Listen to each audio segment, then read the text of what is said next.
Boa noite, doutora. Boa noite, amores. Tudo bem? Bom, hoje eu coloquei, como todos os dias, né? Vocês desculpam o barulho, eu não vou fazer ao vivo, é porque as pessoas vivem, né? Então, tem criança no prédio que eu moro, natural. Então, vamos lá. Hoje eu tava na casa da minha mãe, nós estamos tentando recuperar uma conta de e-mail da minha mãe, em verdade, que aconteceu muito semelhante com a minha pessoa durante 3 vezes, né? Por isso eu falo, relato aqui as procurações que eu fiz para a pessoa que eu amo, para os meus médicos, né? Porque a primeira vez que aconteceu isso comigo, né? Foi logo quando eu fiz a procuração, verdade, de contas de e-mail. Eu estive com um investigador, que a gente sentou, eu, ele e a doutora ali no McDonald's, verdade, de Santana, para conversar sobre isso, né?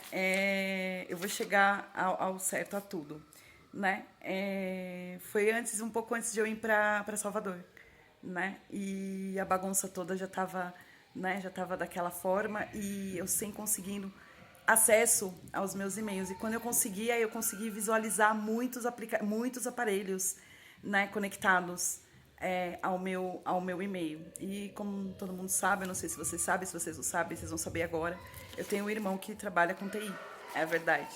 Né? Então essas pessoas elas esqueceram que essa mulher que vos fala aqui, além de ter irmão, ter tios, ter primos, tem policiais que são amigos, tem médicos que são amigos, né? Então essas pessoas elas esqueceram desse detalhe. Elas só pegaram uma mulher que protegeu a própria vida, protegeu a vida da pessoa, do cara que ela ama, protegeu a vida da mãe dela, protegeu a vida do animalzinho dela de estimação e foi viver a vida dela, né? Saindo de núcleos e de mundos extremamente doentes, tóxicos, onde envolviam-se relações muito adoecidas de muitos anos, né? Nas quais eu segui, né? Nunca mais voltei.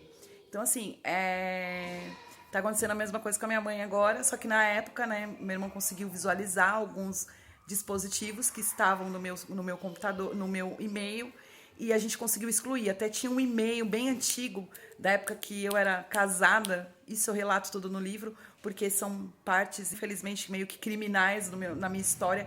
Galera, você manter-se numa relação doente com pessoas extremamente tóxicas, é verdade que acham que as pessoas são donas das outras, né? Que relações não pode acabar por causa de filho, não pode acabar por causa de tijolo, verdade, de dinheiro que tem que ser dividido. A gente tem que manter-se naquela relação com status para provar para a sociedade, para provar para pastor de igreja. É verdade, né? Então a gente tem que saber que cada ação que a gente faz na vida, a gente tem uma reação, né? Aí em 2019 a gente conseguiu, né, isso já tinha acontecido em 2017, quando eu vim para São Paulo, numa audiência que eu tive aqui com o Cresce, com um cara que eu amo, ainda ele era meu advogado, né, que eu fui procurar o investigador, e ele, na época do Recife, que foi feito o BO, ele conseguiu localizar diversos, gente, muitos, na época tinham mais de 30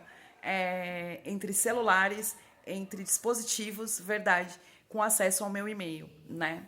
Lá no Recife. Tinha muitos prefixos que depois ele veio rastreando, vendo com 81, com 85, né? Que são prefixos do Nordeste, né? Tinham daqui de São Paulo também, tinha um prefixo de 019, que eu não sei, que acho que é na região do interior de São Paulo, enfim, né? Então teve bastante coisa, acho que foi quase 30. Depois meu irmão conseguiu tirar, a gente conseguiu juntos tirar alguns aparelhos conectados com o login do meu e-mail, né? Quando foi em 2020, aconteceu de novo, mas aí já não foi meu irmão, aí já foi a polícia de novo, né? Já foi o investigador, que ele conseguiu localizar 40 e poucos aparelhos conectados no meu e-mail. É verdade, isso é muito triste, né? E em 2021, eles conseguiram rastrear quase 60 números de celulares do Nordeste, de São Paulo, do interior de São Paulo. É verdade. Isso é uma coisa doente, galera, né? Então eu falei pra minha mãe, fica tranquila, porque o medo da minha mãe é perder as fotos dela que estão no Google. Eu falei, a senhora não vai perder, a senhora vai resgatar sua conta, a senhora fica sossegada, tá na mão das pessoas certas que devem saber o que tá fazendo, né? É verdade. Então, vamos lá. Então, eu tava mexendo nessas coisas para ver se eu achava a senha, que a minha mãe, né, costuma anotar alguma coisa que eu vi, falando, mãe, anota no caderno, anota numa agenda, né? Anota as coisas, porque a gente esquece. Muita senha de muita coisa, esquece, né? Enfim. Então, aí hoje eu tava lá olhando, né? Olhando, olhando as coisas para ver se a gente conseguia. Eu achei esse livro, galera. Né? A minha vida, esse livro é um livro que foi me dado uma dedicatória linda, Fabiana. Que jeito lindo que você tem. Você é uma gatinha. Aprendi a gostar de você. Beijão, Dalva Lúcia. 17/11/1987. Esse livro, a minha mãe, eu não me lembro, é óbvio. A minha mãe, ela tem a memória muito melhor que a minha, né? Eu tive muita perda significativa de memória. Mas a minha mãe, ela ainda tem uma memória melhor que a minha em termos de passado. Né? Ela sabe mais da minha vida. Como eu falo, minha médica sabe mais da minha vida, o cara que eu amo sabe mais da minha vida, minha família sabe mais da minha vida. Eu digo, minha mãe, pessoas ali do meu mundo, né? Tias, sabem mais da minha vida do que eu mesma, né? Do que eu passei lá atrás. Enfim, então a minha mãe disse que na época que a gente foi para o Rio de Janeiro, nós fomos lá no Colégio Sion do Rio, né? E tinha umas freiras, né? Que falam noviça, né? É verdade. E eu fiz amizade com uma no Rio de Janeiro. E provavelmente ela me deu esse livro, né? Logo quando meu pai faleceu. Eu não me lembro, galera, né? E eu vou chamar Lando das Ruas. Esse livro, ele é uma nona edição, é uma biografiazinha, né? Ele fala sobre detetives, por acaso, ele era um engraxate na rua ali no centro do Rio de Janeiro. Eu não li ele todo, só li agora. É lógico que eu não lembro, eu já devo ter lido, né? Minha mãe ainda falou, Fabiana, tem várias caixas de livros suas e do seu irmão aqui. É verdade. Tem que separar, ver o que é seu, ver o que é dele, o que é seu você levar para o seu apartamento e o que é dele seu irmão levar. Né? Como diz meu irmão, minha mãe, livro é algo que a gente não pode nunca perder. Gente, eu amo livro, eu amo. E eu amo isso. Eu sei que o meu ele vai estar disponível digital, né? Mas eu amo isso. O cheiro do livro, ele é muito bom. Pode ser o tempo que for, você abre, você sente aquele cheiro do livro, né? Aí eu disse pra minha mãe agora, na hora de vir embora, eu falei, mãe, a senhora tem noção, esse livro fininho aqui da editora Brasilense, é verdade, a importância que esse livro tem, a gente nem sabe se o autor ainda está vivo, verdade, né? Eu vou ler para poder saber quantos anos ele tinha quando ele escreveu isso. Enfim, são quantas páginas? Vamos lá. É uma história de 50 páginas, galera. Né? Então, assim, será que as pessoas têm noção de que a importância que esse livro tem para o autor, para o escritor? É verdade. O quanto ele se dedicou para ele ter isso aqui? Para uma pessoa como eu. Fabi, por que você está falando isso? Eu estou falando isso porque uma vez, numa sessão de análise com a minha médica, quando a gente resolveu tirar o nosso projeto, o meu projeto do papel, fazer o meu livro, hoje minha mãe falou uma coisa que eu achei tão bonitinha. Ela falou, todo mundo na vida tem vontade de contar a sua história. E é verdade, né? E, enfim, e eu tô tendo essa oportunidade, né? Então, assim, numa sessão de análise com a minha médica, isso aí em 2023, é verdade, né? Nós estávamos conversando a respeito de tirar o projeto do papel, né, do livro. E numas falas com ela, eu mostrei uma foto minha, e ela tem isso no pendrive, né? Essa foto é eu com uma professora, verdade, na primeira série, do primeiro ano de série, quando eu aprendi a escrever, né? E eu tirei uma foto quando eu aprendi a ler e escrever, é verdade. Eu tinha uma foto com um livrozinho que chamava-se, eu tenho ela aqui, depois amanhã ou depois eu coloco ela aqui no canal para vocês verem. O Jacarezinho Egoísta. Eu não sei se vocês perceberam, muito, porque eu tive mesmo bastante queda de cabelo por causa dessa situação que eu tive agora de novo de baixa imunidade, mas eu tô há muito tempo prendendo meu cabelo, fazendo rabo e deixando ele todo liso, deixando, né, todo preso, verdade. Justamente para mostrar, né, para tentar fazer algo bem assim, como uma pessoa que eu vi aquela foto, galera. Eu tenho aquela foto minha de pequena, eu devia ter 6 anos de idade. Né? Isso fazem 40. Caraca, desculpa. Fazem 42 anos. É muito tempo, né? É tempo demais. Né? Você fala, poxa, 42 anos. Gente, parece que foi ontem. Pra mãe da gente, a gente é pequeno o resto da vida. Verdade, né? Ela mexendo nos papéis, ó, sua certidão de nascimento aqui, você não sei o quê, sua carteira de vacina, eu só olhando, eu parada ali. Porque esse livro me chama muita atenção, né?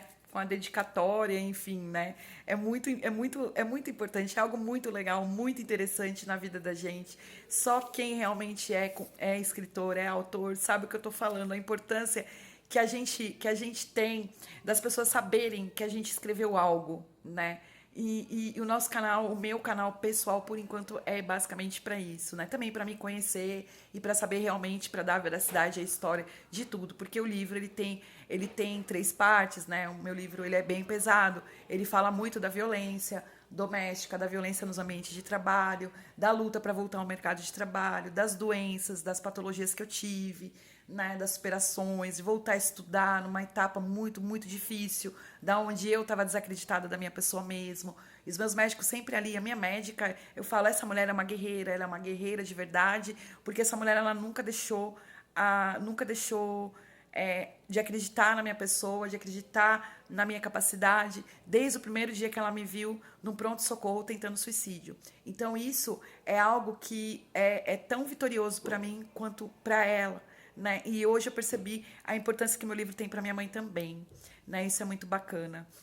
Enfim, e eu conto para vocês que o livro é dividido em 3 partes justamente por isso, porque fala de todas as violências que eu vivi no processo de litígio, na qual eu não quis, eu abri mão, eu segui minha vida, né? Passei por tudo que eu passei aqui no Nordeste, enfim, a luta para sobreviver, galera, foi muito difícil, de verdade. Para sobreviver de verdade, com diversas ameaças, ataques, né? Aí vem a parte da polícia, parte de boletins de ocorrência, parte de denúncias. Isso é muito chato, é muito grave. E tem a parte de amor, a parte de coisas boas que eu falo, dos resgates das minhas memórias, né? Da minha parte de adolescente, que é a parte mais linda da minha vida, da minha parte de criança, que é a parte mais de amor da minha vida. Eu era muito amada pelo meu pai, pela minha mãe. Meu pai fazia de tudo para mim, né? Então, assim, minhas tias, né? Então, assim, essa parte de amor que é mais pro final, ela compensa, né? Toda essa parte de superação e parte de violência que eu sofri. Então é algo que vai ficar marcado. Esse primeiro livro, eu quero fazer o segundo, que eu já falei, sobre todas as sequelas que eu tive e as superações, mas esse meu livro, ele vai ser basicamente isso, daqui, como eu disse, daqui 40 anos, né, daqui 30 anos, alguém vai pegar meu livro, vai falar, caramba, ela fez isso. Né? Ela fala da Lara, verdade, ela falou da época que ela morou no Recife, ela falou na época que ela lutou, que ela voltou a estudar, que ela se separou da violência, que ela perdeu saúde, perdeu cabelo. Caramba, ela contou tudo. Então, assim, é isso a importância de um livro, de uma autobiografia, que não é só flores, né? Porque a vida da gente não é só flores. O que eu coloquei hoje, galera, no meu canal, muita coisa, até a Évora eu escrevi no livro. Depois da Évora, não mais, porque eu encerrei o meu livro em novembro de 2023, né? Que foi para fazer lá a prova do livro, para ver, bater com a veracidade, tudo que eu andei falando, tudo que eu escrevi, tudo que eu estou passando aqui, tudo que foi pesquisado sobre a minha vida. Por quê? Que nem esse livro aqui, ele tem uma editora, ele chama Editora Brasilense, é verdade. Então, assim, esse autor, o Carlos de Marigny, ele é uma pessoa que, para a editora publicar esse livro dele, a editora queria saber realmente ao certo o que era essa história. É assim que funciona, né? Não sei que as pessoas que não têm noção de que é escrever um livro, do que é publicar algo, é assim, não é como a Isabel falou, eu também tenho um livro publicado, mas eu não vou publicar porque vai chamar muita atenção. Então, mas então o meu vai acabar o mundo, Isabel, verdade, né? Porque eu vou publicar, não agora, mas sim, esse ano, ou se não der esse ano, ano que vem, daqui, quanto for, quando tiver tudo ok. Então, o que eu coloquei aí hoje, realmente, é sobre os trabalhos, é a violência que eu sofri, os assédios morais. É muito sério, né? Essas pessoas no trabalho, eu não digo da empresa, né? Porque eu já falei milhões e milhões de vezes. Eu trabalhei com advogado, galera. Advogado sério, né? É verdade, advogado seríssimo. né? E pessoas que têm índole, né, de família, um outro que era sócio dele de família, né, de família mesmo. Ou seja, então, infelizmente, no meio de gente boas, idôneas, existe fruta podre. E essa fruta podre, que era o Robson, que fez a bagunça toda, né? É verdade.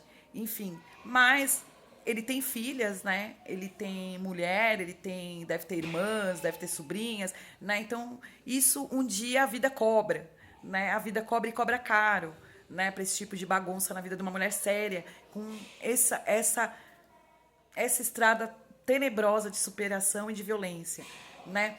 E quando nós descobrimos, né, mais uma vez, na Évora, um monte de dispositivos conectados no meu e-mail, foi muito triste, né? E o pessoal da Évora tinha acesso, né, os colaboradores.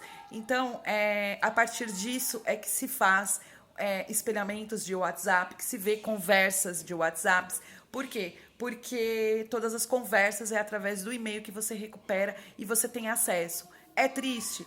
Foi triste para mim, é triste para a pessoa que eu amo, né? Foi intimidade da gente exposta dentro de um ambiente de trabalho. Foi uma fase muito difícil para mim e tá aí a explicação para vocês, porque realmente eu não consegui nem entrar, eu fui proibida de entrar dentro da Évora para assinar meu contrato de rescisão, né? A minha médica ela nunca chegou ao certo me proibir de absolutamente nada, mas nessa situação sim. Ela falou assim: eu não quero. Isso eu vou falar para você como uma mulher que eu sou, uma mãe que eu sou e uma tia que eu sou e uma irmã que eu sou e uma filha que eu sou. Eu não quero nem por você e nem pela sua mãe você entrar dentro daquele lugar onde você foi tão humilhada, o rapaz que você ama foi tão humilhado. Você não merece aquilo. Nem que você não tenha que receber um centavo do que você trabalhou e do que você produziu ali dentro. E fez as pessoas, deu o retorno financeiro a eles. Nem que você não tenha, né, que receber, mas você não precisa entrar naquele lugar. Quando a minha médica falou aquilo, eu entendi, né?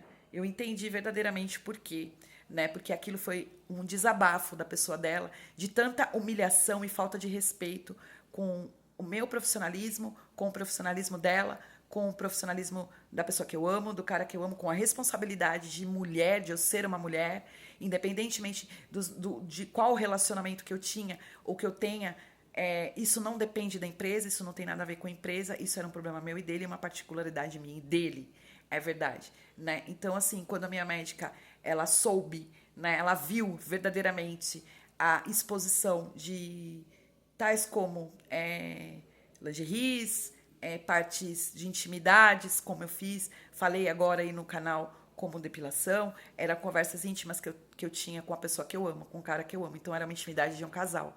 Isso ninguém tinha direito de fazer. Como que foi? Muito difícil.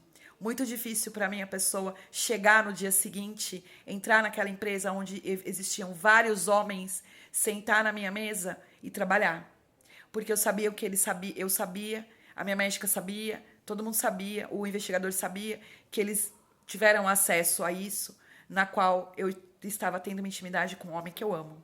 É verdade. Todo mundo sabia. Então foi muito difícil para minha pessoa. A minha médica, ela disse que eu fui uma guerreira aguentar 8 meses ali dentro. É verdade. Que ela não conseguiria ficar mais um dia. E eu só saí porque eu fui ameaçada de morte juntamente com ele e com a Lara, né? No telefonema. Ou seja, então isso foi o estopim para sair de verdade, né? Porque para vocês verem o que as pessoas sem caráter elas fazem com a necessidade de uma pessoa que precisa trabalhar, precisa pagar a conta, tem as suas responsabilidades, né? É o que elas fazem por poder, por dinheiro, por ganância, né? E por sei lá o quê, né? Pro tal de voltei Recife, eu trazer um passado como foi o meu ex-marido lá dentro, né? Que estava na empresa, junto dessa bagunça que eu acabo de relatar para vocês, que foi um assédio moral. E isso eu vivi em 2020, também na tal da Débora KS. Eu e ele também, né? Junto com a tal Silvia, todo mundo junto. Então, nessa época, a coisa mais certa que eu fiz foi pedir proteção de policial para minha pessoa, para a pessoa da minha mãe, para a pessoa dele, para as filhas dele, porque a gente não sabia o nível de crueldade, de maldade dessas pessoas sujas, né? Junto com essa mulher, essa tal Silvia, essa minha ex-chefe daqui, quanto de dinheiro estava rolando, o que vinha do Recife, o que deixava de vir, né? O tal Bruno, enfim, né? As pessoas ali todas envolvidas numa coisa suja, né? Então foi aí, gente, que eu pedi as proteções, né? Eu gritei para falar que tinha procuração, porque eu sabia que a polícia ia vasculhar os, os celulares, os computadores que estavam conectados às minhas contas, verdade. E aí eu já gritei, né? Eu já dei o sinal de alerta para a polícia, eu já falei, ele tem uma procuração, minha médica tem uma procuração, é verdade, minha mãe é café com leite. Eu não quero que mexa com a minha mãe, né? Minha mãe é uma senhora de quase 80 anos, é verdade, né? E em 2020 aconteceu a mesma coisa, né? Em 2019 a gente foi naquela fase de paz e amor, verdade. Fui eu e meu irmão, a gente foi ali mexer, né? O investigador já estava, a gente já conhecia, o investigador ele já não quis ir a fundo porque era muita coisa, eu estava começando o tratamento de memória, né? Verdade, isso em 2019. Né? Aí quando foi em 2020 ele meteu a boca, né? Aí ele tomou as providências sim, né? Tanto que eu fui para o Recife em 2021, galera. Né? Então foi muito sério, foram 2 assédios gravíssimos. Eu não estou culpando a empresa em si, mas sim os sócios, colaboradores que estavam todos participando, a tal Silvia, meu ex-marido, o pessoal do Recife, é verdade. Então tá aí, né? A que ponto chega um ser humano sujo? São pessoas sujas, né? Pessoas que não têm caráter, né? Pessoas que vislumbram dinheiro, oportunidade e não pensam lá na frente, né? Pegam, né, uma mulher séria como eu, que não estava disponível, é verdade, como não estou disponível para fazer esse tipo de bagunça na vida. Por quê? Por causa de bagunça do Recife, de coaching, de desafios, de dinheiro, né? Rolava muito dinheiro na Évora, a gente sabe, né? Eu vi a quantidade de pernambucanos que tinham na feira, né? Então tudo isso foi monitorado pelos meus médicos, tudo isso foi monitorado pela polícia aqui de São Paulo, né? A minha ida em 2021 não foi à toa, também foi monitorada aqui de São Paulo e tá aí. Eu não preciso mentir, mais uma vez, eu só peço luz para essas pessoas, para essas mulheres totalmente doentes, né, que brigam e lutam. Elas acham que esse tipo de relação é saudável, né, reconstruir algo dessa forma que expõe a intimidade, depois ir lá na igreja, depois vir pedir perdão, construir algo. Quando eu falo que isso gera um crime, a pessoa ela está incentivando o crime, tá aí a verdade. Né? Trazer um passado meu indesejado, como foi aqui de São Paulo, meu ex-relacionamento que eu não via há anos, né? A minha braveza, a braveza dos médicos, pô, não é possível. Não é possível mais uma vez de novo, né? Pô, a mulher nem sabe que o cara existe, não conhece nem o cara na rua, se vê na rua, não sabe nem quem é, né? Porque não tem. Perdeu quase tudo, eu esqueci de verdade, né? Daqui a pouco você se vê com um telefonema falando que o tal de Robson foi buscar a referência que estava com meu ex-marido. E eu não duvido, como a polícia não duvidou, a polícia acreditou e foi investigar, né? Porque o Robson, a primeira, é verdade, foi feita no meu celular, monitorado pela polícia. A primeira venda que eu fiz na Évora, ele estava em Guarulhos, o Robson, né, num carro. É verdade, dentro de um carro. Foi com um cliente meu que nós vendemos, nós fechamos 3 máquinas. Esse cliente ele ia abrir uma lavanderia ali em Alphaville, é verdade. Foi minha primeira venda lá, faziam-se 10 dias que eu estava lá. Foi minha primeira venda de 115 mil reais. Foi para mim, a pessoa foi o dia mais feliz da minha vida. Né? Então, a gente tem que maneirar na ganância, no poder, do que a gente achar que a gente é dono do mundo e se meter em relacionamento dos outros, né? E colocar uma mulher à exposição como foi feito a minha pessoa, porque como eu disse no início do vídeo, essa mulher não estava disponível, verdade. Tem um homem envolvido, é verdade, né? Essa mulher era para brincar? Se tinha um homem ali, não, era para ser respeitado, independentemente. Você não tinha esse direito. Não é sua mulher, não estava uma pessoa disponível, era a mulher de alguém. Então você não respeitou, né? É verdade. Respeitou? Não, né? Era irmã de alguém, né? Era prima de alguém, certo? Pois é. era sobrinha de alguém, né? Era amiga, filha, torta de alguém, né? Era paciente de alguém. Então a gente tem que pensar antes da gente sair por aí fazendo besteira. Então tá aí, galera. Uma boa semana pra gente. Essa semana é meu aniversário, dia 8, completo 4.9, 49 anos. Pra minha pessoa, 49 anos, independentemente de eu colocar o negócio de eu publicar ou não, é verdade. Só o fato de eu saber que a Fabiana Lemos é uma escritora, aquela que não era nada, eu não era nada, né? Vocês um dia vai ficar para sempre, galera, o meu livro, é verdade. Aquela que não era nada. Um beijo, meu amor, um beijo, doutores, um beijo, doutora, um beijo, amores. Tchau, gente, até amanhã.